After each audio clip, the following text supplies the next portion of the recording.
یہ بہلول بھی اسی قبیلے کا فرد تھا، دجلہ کے کنارے مٹی کے گھروندے پاؤں پہ بناتا ہے اور انہیں مسمار کر دیتا ہے۔ وہ کبھی آپ نے دیکھا ہوگا کہ بچے ریت میں اپنا پاؤں رکھ کر کے اوپر سے ریت تھپک لیتے ہیں اور پھر پاؤں ہولے سے نکال لیتے ہیں، بچ جائے تو بڑے خوش ہوتے ہیں، اور جب کھیل ختم ہو جاتے ہیں تو اسے گرا دیتے ہیں اپنے ہاتھوں سے۔ بہلول بھی اسی شغل میں لگا ہوا ہے۔ بہلول یہ کام کر رہا ہے، گروندے بناتا ہے گراتا ہے، گروندے بناتا ہے گراتا ہے۔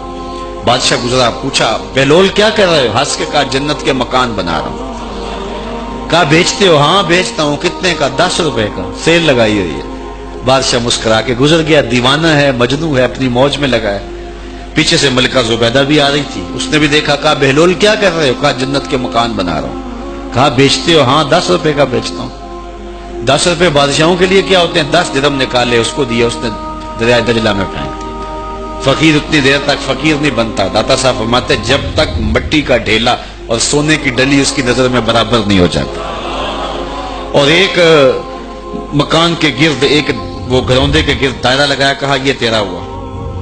ملکہ گزر گئی، بادشاہ بھی چلا گیا۔ شام کو اپنے محل میں پہنچے، بادشاہ سویا، منظر جاگا کہ حشر کا دن ہے، پھر جنت کا منظر ہے، جنت میں بڑے بڑے خوبصورت مکان ہیں۔ ایک مکان تو بڑا ہی اچھا لگا، تو جی چاہا کہ اس مکان کو دیکھوں۔ تو جب قریب گیا تو دروازے پہ لکھا تھا ملکہ زبیدہ۔ شوق سے آگے بڑھا تو دربان نے روک دیا، کہا یہ ملکہ کا ہے؟ کہا وہ میری ہی ملکہ ہے۔ کہا دنیا کے ضابطے اور ہیں، آخرت کے ضابطے اور ہیں۔ بادشاہ کی آنکھ کھل گئی، بے چین ہو گیا، ملکہ کو بیدار کیا، کہا تو کون سا نیک عمل کیا ہے؟ میں نے جنت میں تیرا یوں مال دیکھا ہے۔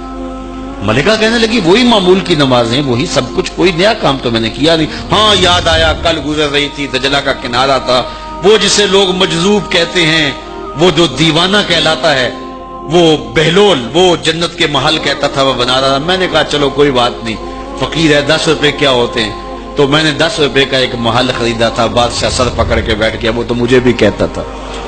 میں دیوانے کی بات سمجھ کے گزر گیا۔ اگلے دن بادشاہ قصدن گزرا، جب قصدن گزرا نا تو دل دھڑک رہا تھا کہ کہیں مجذوب پھر آج مل جائے اور اسی موج میں ہو تو کام بن جائے۔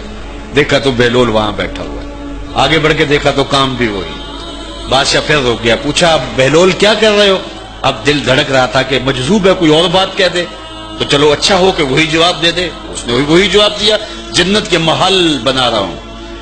بادشاہ کا کچھ دل ٹھہرا، پھر کہا اچھا بیچتے بھی ہو؟ ہاں ہاں بیچنے کے لیے بنا رہا ہوں۔ بادشاہ ادھر جیب میں ہاتھ ڈال رہا ہے اور ادھر پوچھ رہا ہے کتنے کا؟ کہا آدھی حکومت لگے گی۔ کہا کل تو 10 روپے کے بتا رہے تھے۔ کہا کل تم نے دیکھا نہیں تھا، آج سودا دیکھ کے لے رہے ہو۔ اللہ تعالیٰ ارشاد فرماتا ہے انما تنذر من اتبع ذکر وخشی الرحمن بالغیب، جو ان ڈٹھے سودے کرتے ہیں، جو بغیر دیکھ کے کرتے ہیں۔ اچھا چلو ایک خوشخبری میں آپ کو بھی سناؤں، اور وہ خوشخبری رسول اللہ کی زبان سے۔ حضور نے فرمایا طوبی لمن رآنی وآمن بی وطوبی 7 مرات من لم یرانی وآمن بی۔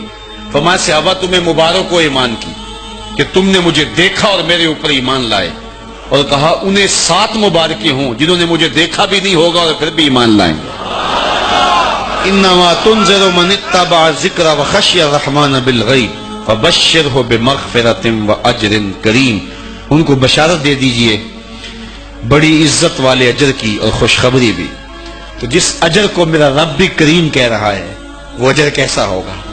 تو یہاں تو لہجہ دم توڑتا ہے اور الفاظ ساتھ نہیں دیتے کہ اجر کریم کی کیا تعریف کریں جس اجر کو میرے رب نے بھی کریم کی صفت سے موصوف کر دیا ہے۔